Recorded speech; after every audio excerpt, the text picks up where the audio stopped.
happen, it's crafted. Political unaccountability doesn't just happen, it is deliberate. No one is making kids stay at home until they're middle-aged. The decision to do so is a response to job opportunities, housing policies, poor or misguided education, and rules that allow their parents to continue funding their health care until they are 26 years old. And so we can't just blame youth for not knowing better. It's like Dr. Arnn said earlier, they're learning. And they are the product of parenting, of education, of political policy, and of culture. So instead, I think that we have to acknowledge that these shifts and that the subsequent rise in the popularity of socialism are in fact the result of failures of core groups of officials and civic institutions.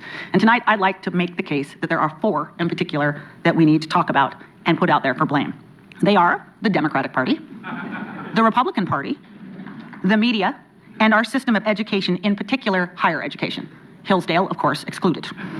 So let's run through them. Let's look at the Democratic Party. Some of its most influential members of which have adopted an outright socialist agenda. Bernie Sanders, Elizabeth Warren, Alexandria Ocasio-Cortez, I'm always so proud when I can say that name, her entire squad. But it's a lot more broad than just those names. As I point out in the book I just put out, this is the most socialist Congress in the history of this country. Following the 2018 congressional election, some of you may know Nate Silver's 538 blog, and it pointed out that in 2010, there were about 1.5 progressives, or liberal members of Congress, for every blue dog moderate in the House. Right now, post the 2018 election, the progressives currently outweigh the moderates in the party 4-1. And just a quick note I think we should make about terms. Progressivism, let me say right now, is socialism. Progressivism is that new word that just burst into the political ideology in recent years. But the question is, why did we need a new word? The Democratic Party's always had liberals, it's always had moderates, and that has always adequately described the party and where it stood in its splits. We have this term today because there was a recognition just a few years ago on the left that they needed a term to describe a philosophy that went far beyond the traditional liberal views of higher taxes and bigger government and creative judges. And what is that philosophy? I would say, look at the plans being advocated by Bernie Sanders and Elizabeth Warren. They would, in core sectors of the economy, eradicate capitalism and replace it with government-run tyranny. Healthcare being the best example. As for other sectors, their plans would so radically regulate core sectors of the economy, finance, transportation, energy, to name just a few, as to essentially make them arms of the government.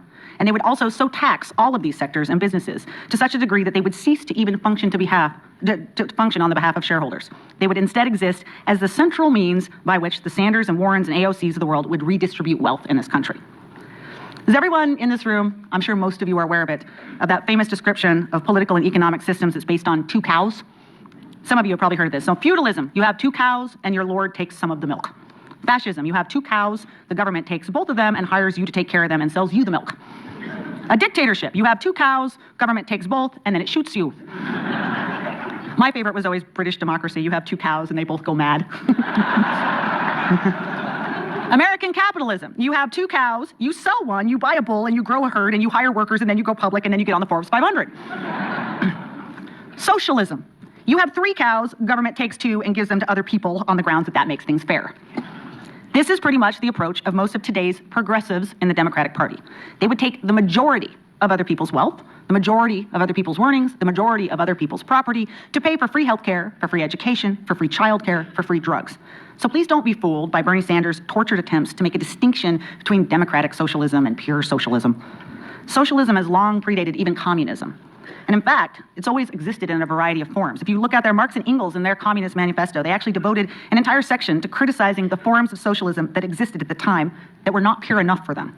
What they didn't like is that have always been socialists who believed in some aspects of the market, who believed in some property rights, who believed that people should be able to keep a bit of what they make.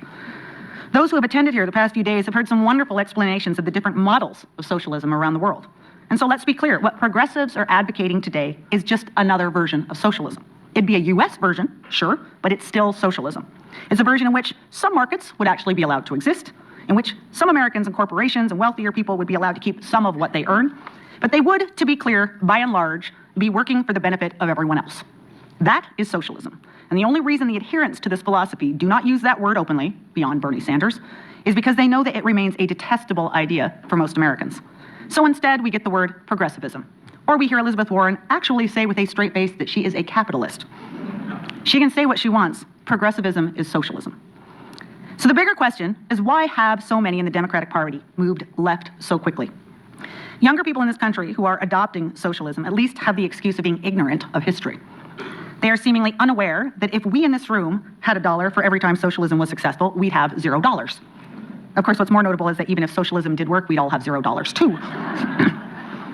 They're also, unfortunately, seemingly unaware, and more importantly, of the extraordinary cruelty and devastation that pure reforms of socialism have wrought. Socialism has over hundreds of years meant the end of free speech, free assembly, a free press, free religious belief, free elections, and a free judiciary. Its more communistic versions have resulted in imprisonment, execution, starvation of tens of millions of human beings. Look at the histories of Russia, China, Korea, Cuba, Cambodia, Vietnam, Ethiopia, and more recently, Venezuela. The list is long and it's horrifying, and right there in the history books in black and white for all to see. So what excuse do older, wiser members of the Democratic Party have for embracing such an inexorably disastrous course? They know the history, and so I say, in light of that, I think we have to adopt a more cynical view of their motives. So I premise here that their interest is not necessarily just equality and higher standards of living or the betterment of a free society, because we all know from the history books that that's not what you get. I would argue that their motive, at least in part, is the same motive that has propelled so many of the socialist drives of the past. It's power and it's control. Most parties, if you think about it, when their message fails to resonate with the public, when they lose, say, a presidential election, they decide to take a step back, lick their wounds, do an autopsy, figure out what they did wrong, and come back the next cycle and do it better. Unfortunately, this has not been the habit of the Democratic Party over the past 10 years. Political setbacks have not been met with hard thought. They have instead been met with an attitude of, how do we shackle the other side, and how do we change the system to make it easier to win? During the Obama years, we had a new era, for instance, of intimidation, in which Democratic officials trained the federal bureaucracy on their opponents, inspiring the IRS to target conservative groups engaged in political activity. We had liberal prosecutors and attorneys across the states launch criminal investigations into their political opponents in Wisconsin and Montana and New York. We've seen new speech codes on campuses. And in the age of Trump, this tendency has only grown. The attitude of the resistance, again, the focus of my book, I'm just making a little pitch here because we're a capitalistic audience, is that this president and the Republicans are illegal occupiers of an office, and that therefore any action in justifying that is justified in removing them from that position. And so we've had an unprecedented FBI counterintelligence investigation into a sitting presidential campaign. Think about those words. We've had the most raucous and ambush attack on a Supreme Court nominee in history, Brett Kavanaugh. We have watched House Democrats pass as their first piece of legislation, and the majority starting this year, a new voting reform that would pave the way for fraud at every level of the ballot box. And we are right now witnessing an unprecedented use of impeachment as a partisan political tool. These are all extremely dangerous new uses and abuses of what are meant to be solemn powers exercised by solemn institutions, and they will potentially have profound consequences for our democracy going forward. In the last election, Hillary Clinton actually ran on promoting a constitutional amendment that would have overturned Citizens United and given politicians the ability to define what was appropriate political speech. Think about that idea. We have AOC, I'm not going to try her name a second time, right now attempting to bully Facebook into not running ads from one political party. And we have candidates like Senator Warren calling for the abolition of the Electoral College, for the packing of the Supreme Court. So let's be clear, anyone who has even a passing understanding of the glorious history of our Electoral College, of the beauty of that system that our founders created, would never contemplate advocating its destruction. The Electoral College was set up as a reflection of our republic as a guard against pure majority rule. And those who are now pushing a change or an end to it are not doing so because they believe in a better country. Come on. They're doing so for pure partisan power. They want to be in control and then stay in control forever. And these political actors understand that socialist policies are a further avenue for obtaining and keeping that power. Progressives can say that they're interested in fairness and healthcare for all and better education. Maybe that is what motivates them to some part. But here's the thing. They also know that those policies provide them extraordinary new political power and control over speech, over assembly, over money, over elections. Giving government control over healthcare literally means giving government control over life and death. Giving government control over energy gives government control over what people drive, what jobs they can have, where they can travel, and what food they can eat. And if you don't believe me, go look at the text of the Green New Deal, in which they're honest about the decisions that they intend to take on behalf of the electorate. They know from history that these schemes do not lead to more equality or to a better world. So we have to assume in the end that a big part of this is instead about obtaining raw political power, taking it and keeping it. And in the process, they're taking advantage of those millions of young Americans who have experienced those structural shifts I mentioned. Young Americans who are demoralized by a global economy, struggling at times for jobs, overloaded with student debt, unable to buy a home. They are pandering to those young Americans' basest instincts. The world isn't fair. It's stacked against you. The rich are keeping you down. I'll pay for your health care. I'll pay for your education. I'll penalize those who would charge you for a mortgage or a credit card or a prescription drug. These politicians are not lifting them up. They're not inspiring them to do better. They are capitalizing on fears and weaknesses and worries. This is a failure of leadership by people who know better, who have an obligation to acknowledge history, to celebrate U.S. successes, and to use their power with humility and restraint. So that's the Democrats. But I would point out that the failure isn't just on the liberal side. This opportunity to pray exists because too many of us on the conservative side have not done a good enough job at combating it. When we simply haven't. We have to acknowledge that. Everyone, young and old, needs principles around which to organize their lives. Young Americans are every day hearing the socialist call. As I mentioned, your life is too tough. The deck is stacked against you. You need us to lift you up. Government can do that. And they are not hearing a compelling message to the contrary. Conservatives, and in particular the elected members of the Republican Party, are failing in that regard. And the biggest failure is simply one of messaging. And it's a failure born, I would wager, from conceit. Here's a problem with conservatives. We innately understand the beauty of free markets and free people, so much so that we can't imagine that nobody else does, and we don't think we need to take the time to explain it to them. And sometimes, by the way, conservatives are understandably further discouraged by the need to tackle what are very complex subjects and the world in which we live of 30-second sound bites. That's a hard thing to do. It is, after all, much easier for progressives. Look at those Democratic presidential candidates calling for the abolition of the Electoral College. They have a very simple message. It's not fair. A majority of Americans voted for Hillary Clinton. She ought to be president. When was the last time you heard a prominent conservative leader take the time to explain why the Electoral College matters so much, its history and its principles, to explain the importance of guarding against pure Democratic majorities, the importance of encouraging coalition building and nationwide campaigning, the importance of us as a republic?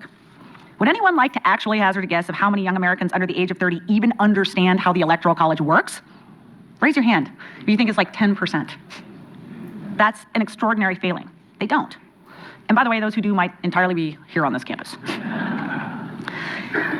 Let me give you a working world example of how this failure works in practice, and how this failure also greases the wheels for socialism. I remember a particularly brilliant senator by the name of Tom Coburn from Oklahoma. Some of you might know him. He was an obstetrician by trade, and he was a true, what I call, citizen legislator, meaning he came relatively briefly to Washington to help better his country and to benefit by sharing his knowledge, in particular his knowledge of the healthcare system. And after he spent a little bit of time there, guess what? He left and went back to his home. Senator Coburn spent years exhorting his Republican colleagues to make themselves knowledgeable on the creeping costs and growing problems in the health sector. What was driving it, just how many Americans were getting angry over it, what the response should be. And his colleagues, by and large, ignored him on the Republican side. He was told that healthcare markets were complicated. The politics were complicated. Republicans risked alienating voters if they pushed the wrong policy. Senator Coburn and several of his colleagues actually developed a model healthcare reform based on free market principles, but none of the Republicans in his conference could agree to all of the different elements, so nobody in the end did anything. Right up until the point that an Illinois senator named Barack Obama made fixing healthcare the centerpiece of his 2008 presidential campaign. And he had a lot of Americans who were eager to hear his ideas because they were fed up with the status quo. And he won on it, and he pushed through on the barest of majorities, Obamacare.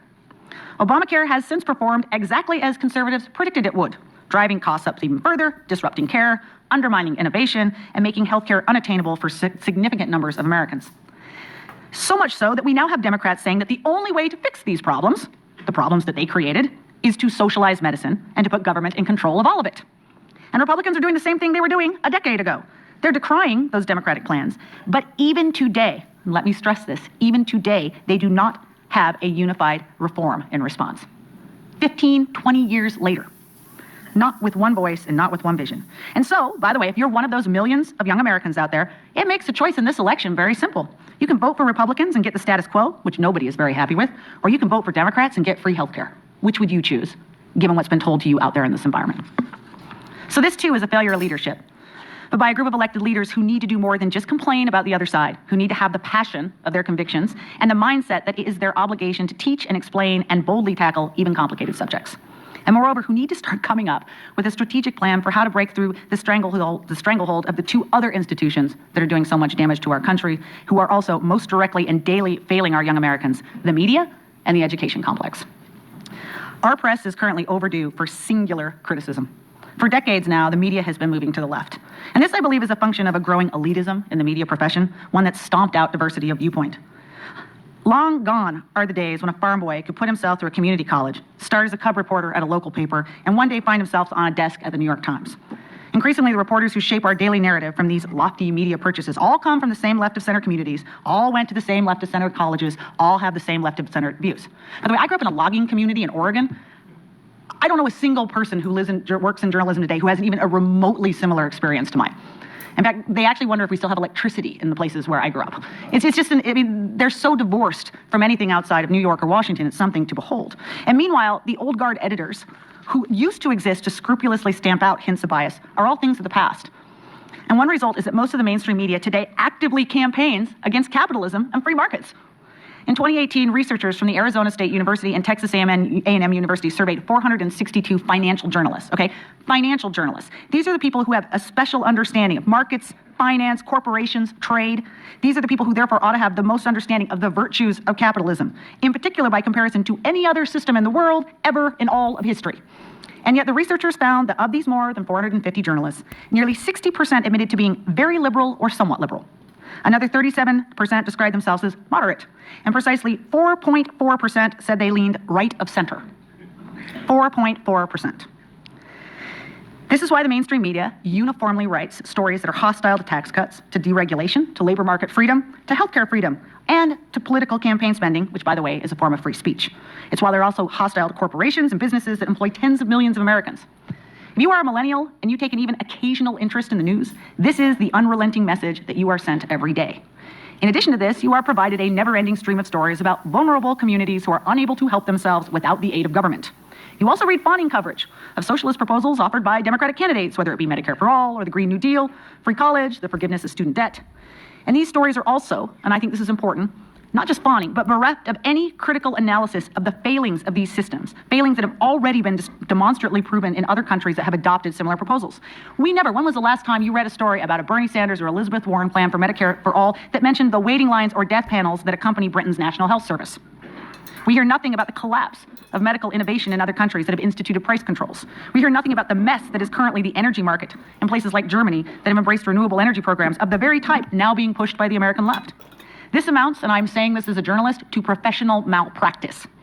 But it explains, yes, it is awful. It is not journalism anymore. This is not journalism. But it explains why so many young people are unaware of economic realities. Our press corps is failing them.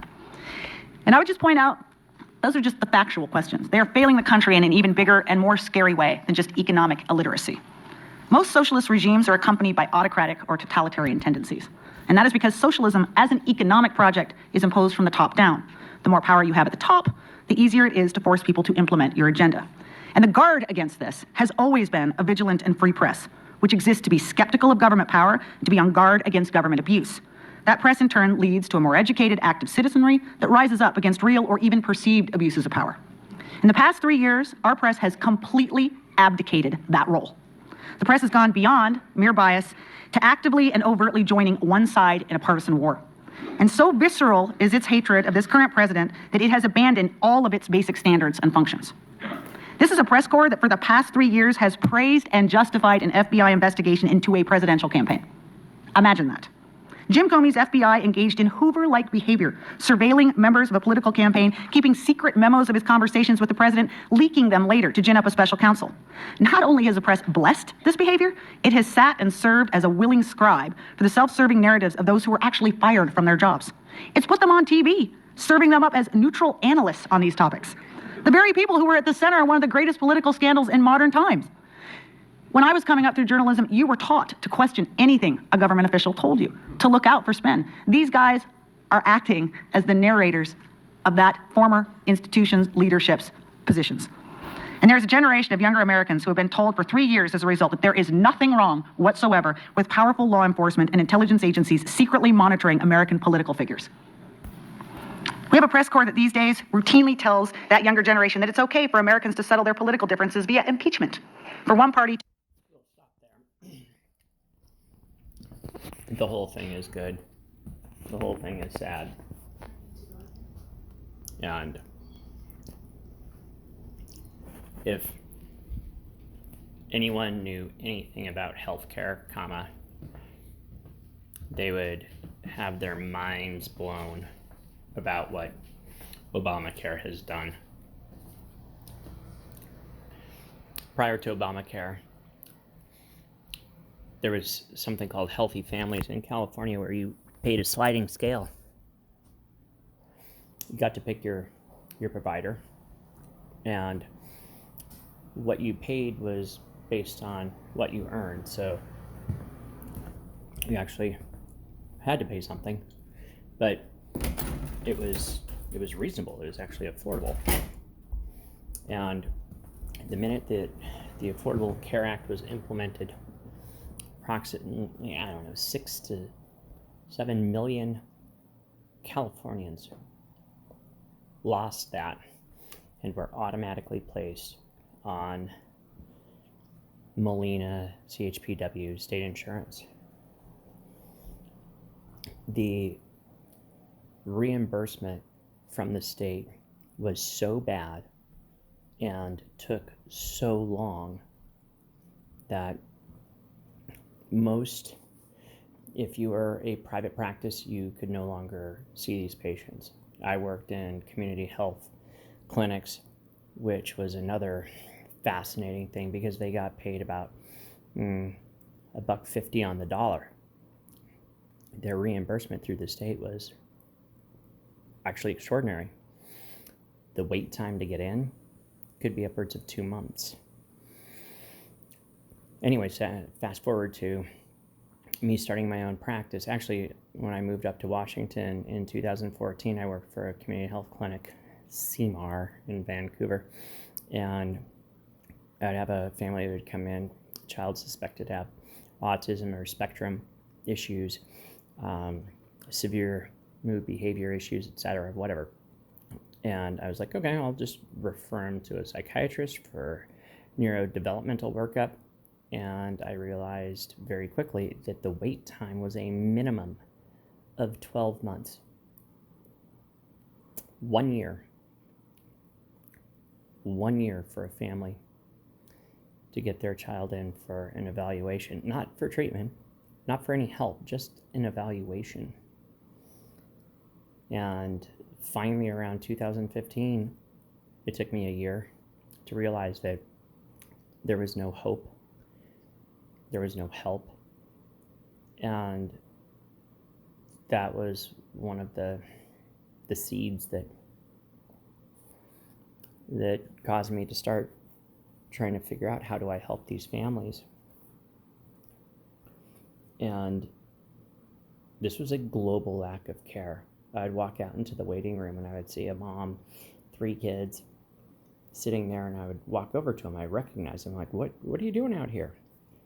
Well, we were told that it's a 2-week wait to get in to see you, and my child has 103 fever, and they said we could sit here hoping that you have a cancellation. And I would usually do this around my lunchtime. And I'd be shocked because nobody told me about them. And I would go up and tell the front, like, if there's a walk-in, let me know. So I usually spent all of my lunch hour, my MAs would leave, my medical assistants would be off to lunch. And I'd bring the family back, invite them in room and see them. And this happened so repeatedly that I started giving my phone number out to every family that experienced that brush off, that being told that I didn't have time and they could sit there with their infant child as they had a toddler and a 5-year-old sitting there with them. Now, mind you, 95% of these patients were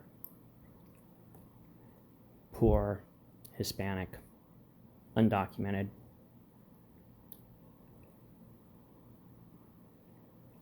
So their resources were often even less. And there were times that I would get a text or a phone call, and my wife is fluent in Spanish, and she would have to read it for me, or I would call the mom and have Shelly translate for me on the phone at 11 at night because they didn't know what to do. And they had called earlier in the day and told that the next appointment at our clinic was 2 weeks. And they didn't have the resources to be able to go to the ER because they didn't know what to do with the other kids. Anyways, that's socialized healthcare. That's what happens when you stop reimbursing providers for services rendered, they stop seeing these patients. And so there are fewer and fewer and fewer facilities that will care for them. It's just astounding that these politicians have to know. They have to understand this. They have to know this, understand this, and not give a flying fuck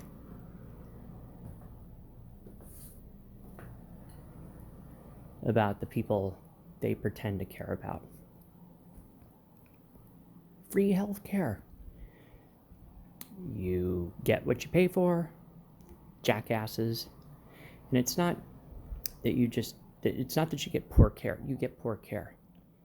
Now, having my own clinic, unfortunately, they get unbelievable care. It just means that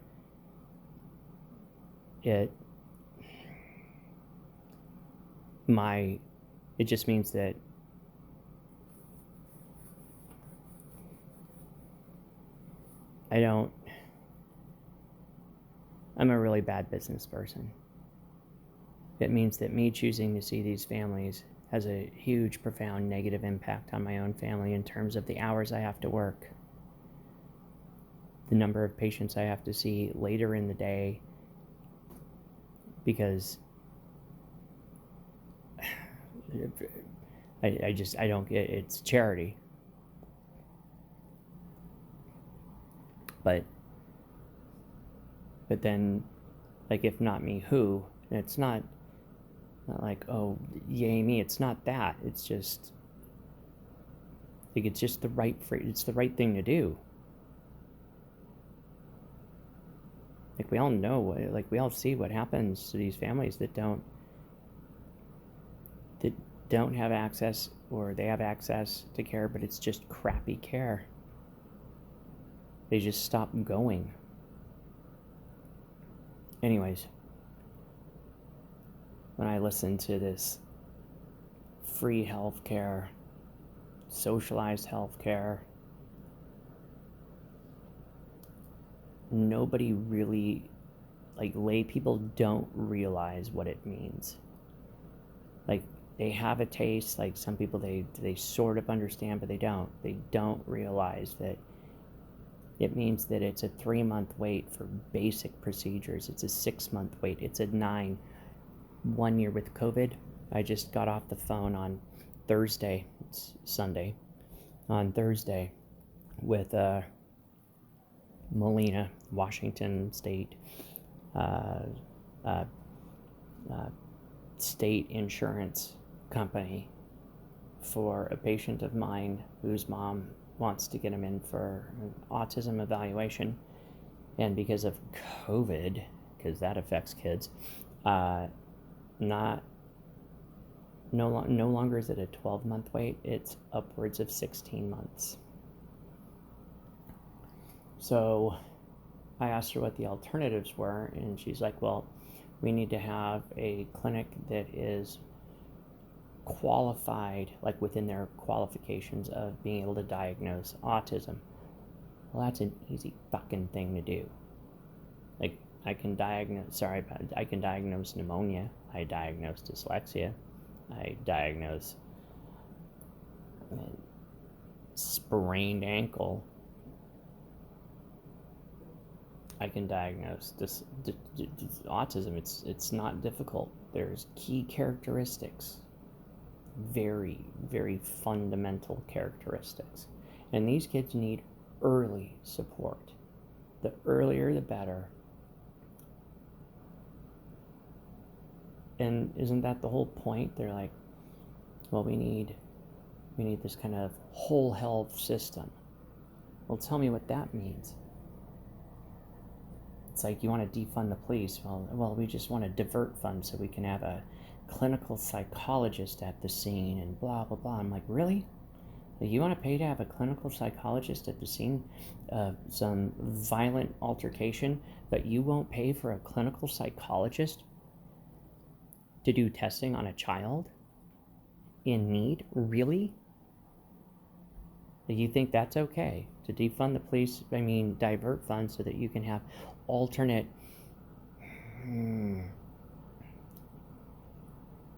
Alternate what? So you can pay for. So you can slush fund money into some government mandated program to have a psychologist or social worker that's on the scene with the police, where they will likely just get in the way. Yet it takes me a year to get get a child seen by a clinical psychologist. This has nothing to do with health. It has nothing to do with appropriate policing. It's just funding these complete bullshit programs so that whoever it is that's controlling it can divert that money to family and business partners, organizations that have no desire whatsoever to actually help people. It pisses me off.